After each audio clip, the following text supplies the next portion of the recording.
Assalamualaikum warahmatullahi wabarakatuh. Selamat pagi teman-teman. Nama saya Kiko dan saya seorang marbot.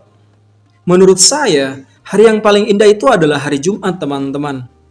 Karena di hari Jumatlah Tuhan selalu menunjukkan kasih sayangnya yang agung kepada kita. Kalau hari-hari biasa orang sedekah bisa dihitung dengan jari, hari Jumat orang mau sedekah yang harus ngantri. Kalau hari-hari biasa, masjid pada sepi, hari Jumat, jamaah yang bawa sajadah sendiri. Kalau hari-hari biasa mana mau mereka sholat di halaman, apalagi di aspal jalan. Gokil kan? Bukannya dibilang taat, malah dikira orang stres lagi kumat. Dan kalau hari-hari biasa, jamaah cuma dapat pahala, hari Jumat mereka dapat nasi plus minumnya. Bahkan bagi mereka yang gak malu, biasanya ambilnya lebih dari satu. Pas ditegur, "Mas, ambil satu aja. Kasihan jamaah yang gak kebagian." Kalau cuma satu nggak cukup, Ustadz. Saya kan ikut program KB.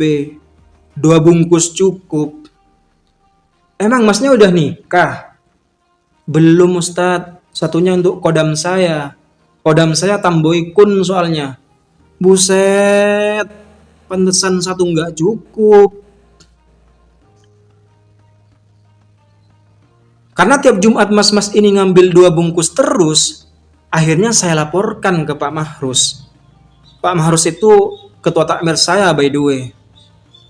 Setelah dinasihati, dirangkul, dan terus dilibatkan dalam berbagai kegiatan masjid, akhirnya dia sekarang nggak ngambil 2 lagi, tapi ngambil 5. Saya pribadi nggak ada masalah dengan jamaah yang hobi ngambil nasi banyak gitu. Saya cuma khawatir, kalau mas-mas ini nanti menikah, kebiasaannya nambah nasi di masjid bakalan terus terulang di rumah tangganya. Jadi walaupun udah punya 2 anak, dia tetap ngegas minta jatah. Pas ditegur, "Mas, 2 anak cukup ya, kasihan aku, nanti nggak kebagian makan." Santuy atuh yang, kan bisa ngambil di masjid. Tapi kita kan ikut program KB, Mas. Kalau cuma 2 anak nggak cukup yang, kodam Mas gen halilintar soalnya. Iya ta Mas? Asyap. Tapi saya respect dengan Mas ini. Dia kalau mau ngambil aja, gentle gitu, nggak pakai trik-trik segala. Saya yakin kalau Mas ini nanti jadi menteri dan ketangkep KPK, pasti bakal kooperatif. Nggak bakalan banyak drama kayak para pejabat di Konoha. Asal kalian tahu, modus operandi jamaah dalam memuluskan misinya ngambil nasi lebih dari 1 bungkus itu makin berkembang. Ada yang bawa surban, bawa sajadah. Pas udah salam langsung lari dia. Desak-desakan. Rebutan sama bocil. Sret, dapat 1. Nasinya ditutup serbannya. Geser lagi, sret. Dapat 1 bungkus lagi. Nasinya ditutup sajadahnya. Karena belum puas, geser lagi dia. Sret, sret, sret. Udah gak bisa nambah. Jamaah 1 masjid ikutan ngewar juga. Ada yang duduknya di teras masjid. Meski datangnya agak awal dan di dalam masjid masih sepi, dia duduknya di luar. Disuruh pindah ke dalam nggak mau. Dan sepanjang Jumatan, mulai dari pengumuman, azan sampai khotib selesai, pandangannya cuma fokus ke deretan konsumsi. Khusyuk banget mantaunya. Nanti ambil nasi bakar apa rice bowl ya? Minumnya es cincau apa es tebu ya? Buset, overthinking segala. Sehari-harinya nggak pernah beli rice bowl loh dia. Saya yakin, seandainya di sebelah konsumsi itu ada stand promosi travel ibadah haji dan umroh, dia bakalan overthinking juga. Nanti pilih paket yang ke Turki dulu apa langsung ke Mekah ya? Kalau hotelnya dekat Masjidil Haram, fee-nya berapa ya? Ngayal terus. Padahal, jangankan ke tanah suci, ke Tanah Abang aja dia belum pernah. Ada yang sengaja telat biar sholat Jumatnya bisa di halaman. Ini strategi bagus. Habis salam langsung sikat konsumsi. Meski datangnya telat, tapi dia ini sebenarnya sangat cermat. Iya, perhitungannya tentang waktu sangat-sangat cermat. Kayak The Equalizer. Tiap Jumat kerasukan Denzel Washington dia. Mulai mandinya berapa menit, outfitnya pakai apa, ke masjid butuh berapa lama, semuanya dihitung dengan tepat dan presisi. Tapi trik ini cukup besar resikonya. Salah perhitungan sedikit saja bisa fatal.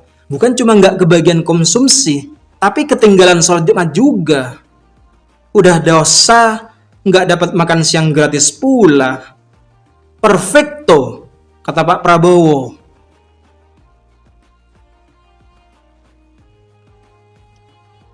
Yang terakhir ini caranya cukup elegan, teman-teman. Dia nggak ngincer konsumsi jamaah, tapi ngincer konsumsi pengurus takmir. Jadi, setiap habis Jumatan, pengurus takmir itu selalu makan-makan. Modusnya jadi soleh mendadak. Selesai doa, dia terus-terusan sholat sunnah, baca Quran, zikiran, tahlilan, ingat cicilan. Pokoknya dia nggak mau pulang sebelum diajak makan.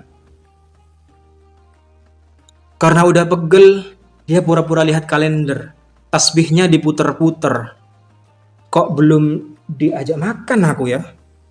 Jam segini biasanya kan udah. Karena penasaran, akhirnya dia nanya, Assalamualaikum Ustadz, nggak ada makan bareng tak? Nggak ada Pak, kebetulan hari ini pengurus takmir puasa semua. Sekarang kan hari Asyura. Ya, gagal ternyata. Niatnya nggak tulus sih. Ibadahnya cuma modus untuk dapat makan, bukan semata-mata mengharap ridha Tuhan. Kalau hari-hari biasa yang ngubungin saya bisa dihitung, hari Jumat, HP saya nggak berhenti bunyi tang ting tung. Dari sekian banyak yang ngubungin saya itu pertanyaannya cuma 2. Khotibnya sekarang siapa, sama konsumsinya sekarang apa? Nggak di chat, nggak di telepon, nggak di DM, sama aja. Mbok ya pura-pura nanya kabar saya dulu gitu. Emang kalian nggak bisa nulis Assalamualaikum dulu? Nggak langsung to the point gitu. Kesal bertahun-tahun digituin terus. Akhirnya saya aktifkan IG membership khusus mereka. Konten eksklusifnya seputar informasi konsumsi Jumatan. Sekarang ada soto, bakso, gado-gado, gorengan, durian, mantan ngajak balikan. Muadzin dan Bilal, Ustadz Babang Tampan, khotib dan imam yang mulia Raja Salman. Sejak dulu, saya sering berfantasi. Gimana seandainya saya diberikan kesempatan berjumpa langsung dengan Gusti Allah? Seperti halnya Nabi Musa alaihissalam. Seandainya keinginan tersebut terwujud, yang saya minta itu cuma satu, teman-teman. Saya bakalan minta agar dalam seminggu harinya hari Jumat saja. Kan enak gitu. Yang sedekah banyak terus. Jadi angka kemiskinan dan stunting di Indonesia akan semakin berkurang. Masjid rame terus. Jadi angka kriminalitas dengan sendirinya akan hilang. Dan yang paling penting, saya bisa makan terus. Kan maknyus. Menurut saya, hari Jumat itu sangat spesial. Saking spesialnya, saya punya teman kuliah yang rajin banget. Rajin banget. Sejak maba, dia kalau Jumatan 2 kali. Serius. Ini true story ya. Jadi di Malang itu ada yang namanya Sardo, teman-teman. Dan di sekitar Sardo ini ada beberapa masjid. Ada yang Jumatannya cepat, masjidnya orang NU. Ada yang Jumatannya lama, masjidnya orang Muhammadiyah. Di situ, intuisi dari teman saya ini bekerja. Menurutnya, di masjid yang mudah cepat ini nasinya bisa untuk makan malam. Sementara untuk makan siangnya ya di masjid satunya. Di sana prasmanan, nggak perlu rebutan, desak-desakan. Semua jamaah kebagian. Wah, visioner juga kamu ya. Bisa-bisanya jadi Nahdlatul Muhammadiyin. Emang dah, kalau mahasiswa kreatif itu nggak ada lawan.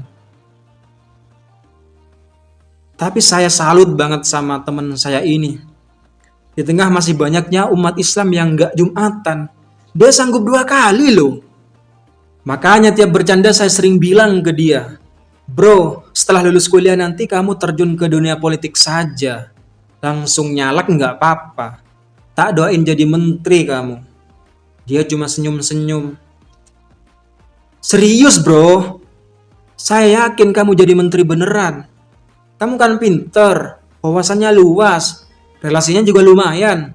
Sama satu lagi yang paling penting ini, yang bakal backing kamu nanti ini NU sama Muhammadiyah. Positif jadi. Wong direkom salah satunya aja banyak yang jadi kok.